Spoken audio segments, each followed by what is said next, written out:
790 and 890 LC8Cs running on one cylinder. What's up with that? Well, at Rottweiler Performance, we might have some information that might help. It might be simpler than you think. At Rottweiler Performance, at any given time, we maintain a fleet of about 20 different motorcycles for testing and development purposes. So ironically, the only two bikes that we never had 1 mile on, never modified, and never did anything with after time developed a problem of only running on one cylinder. We swapped injectors, we swapped coils, we looked at the fuel, we even considered dumping the bike on KTM's front lawn, but in the end, it turned out to be the spark plugs. It seemed that one of the spark plugs just over time developed a weak spark. We even developed a problem while we were making maps for an 890 Duke that felt like a soft rev limiter, and it was costing us about 24 horsepower, and we just couldn't figure out what was going on.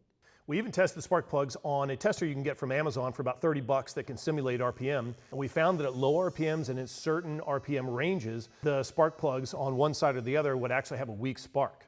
So that kind of explained the hard starting issues because one spark plug just didn't spark very well at low RPMs, which is where you start them. So one of the fixes that we read about on some forum groups was that people were putting low octane fuel in their bikes, and that would help with the starting issues, which seems to coincide with the fact that higher octane fuel is harder to burn and harder to ignite. So this may or may not be the problem for you guys, but for us, the two bikes that we had that only ran on one cylinder, we put brand new spark plugs in them, the same plugs that came out of them except brand new out of the box, and that fixed our problem immediately on both bikes.